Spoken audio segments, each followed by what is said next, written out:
বাদশাহ হারুনুর রশিদ তার জামানায় একজন দরবেশ ছিল, দরবেশ, তার নাম বাহলুল। এই বাহলুল দুনিয়ার প্রতি কোনো মোহ মায়া ছিল না, যার কারণে অনেকেই তাকে মজনু বলতো, মজনু বাহলুল বলতো। বাদশাহ হারুনুর রশিদের সাথে তার সাথে সম্পর্ক ছিল, তার দরবারে, বাদশাহ হারুনুর রশিদের দরবারে তার যাতায়াত উন্মুক্ত ছিল, আসা যাওয়ার অনুমতি ছিল। বাদশাহ তার সাথে রসিকতা করতো। কি করতো?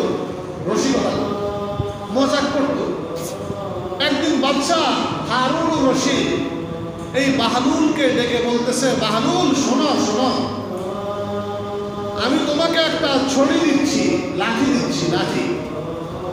তুমি যদি তোমার থেকে বেকুব, তোমার থেকে নির্বুদ্ধি কাউকে পাও, তাহলে তুমি এই লাঠিটা তাকে দিয়ে দিও।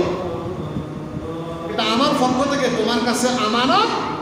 এই লাঠি তোমার থেকে যে ব্যক্তি বেশি নির্বুদ্ধি এবং বেকুব, তাকে এই লাঠিটা আমার পক্ষ থেকে তুমি দিয়ে দিবে। বাহলুল তো সরল মানুষ, এই লাঠি নিয়ে চলে গেছে। যাওয়ার পরে কয়েক বছর অতিবাহিত হয়ে গেছে, কয়েক মাস চলে গেছে। যাওয়ার পরে একদিন শুনতেছে বাহলুল বাদশাহ হারুনুর রশিদ অসুস্থ, শয্যাশায়ী।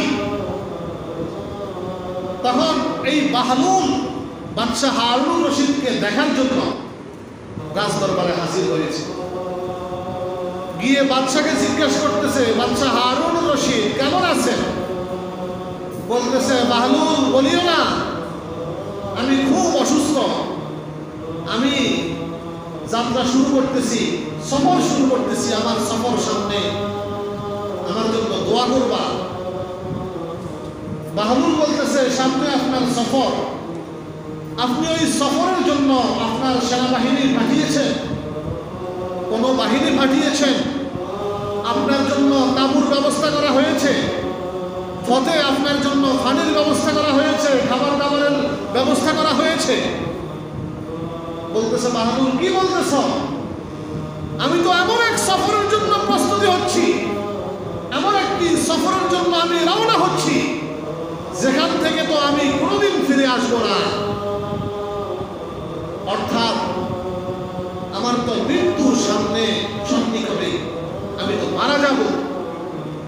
তখন বাহলুল বলতেছে, আপনি দুনিয়াতে সাধারণত ছোট থেকে ছোট কোনো সফরে যদি আপনি যান, কয়েক হাজার সেনাবাহিনী আপনার সামনে থাকে, কয়েক হাজার সেনাবাহিনী আপনার পিছনে থাকে। 2 মাস 3 মাস আগ থেকে প্রস্তুতি চলে।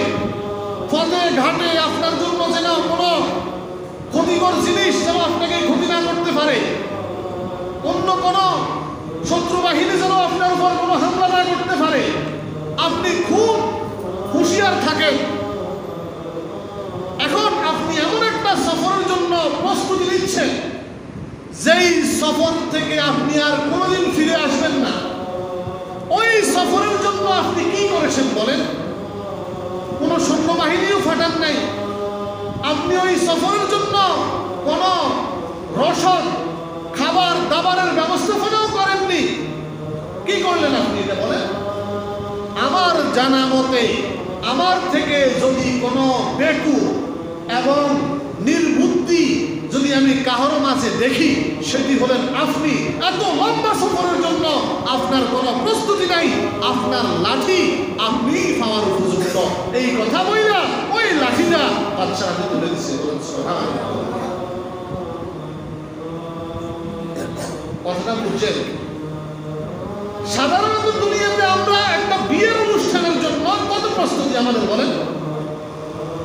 কত প্রস্তুতি? আমি আপনি ঢাকা সফর করবো, কত প্রস্তুতি? বিদেশ যাব, কত প্রস্তুতি? বোনের বাড়িতে যাব, কত প্রস্তুতি? শ্বশুর বাড়িতে যাব, কত প্রস্তুতি? অথচ আমাদের পরকাল আখিরাত যার শুরু আছে শেষ নাই, তার জন্য আমার আপনার কি প্রস্তুতি বলেন? বলেন কি প্রস্তুতি? কোনো প্রস্তুতি নাই। আমরা আমাদের দুনিয়ার হায়াতকে প্রাধান্য দিচ্ছি, দুনিয়ার হায়াতকে আমরা অগ্রাধিকার দিচ্ছি। আখিরাত হলে হলো, না হলে নাই। আখিরাতের আমাদের কোনো খবরে নেই।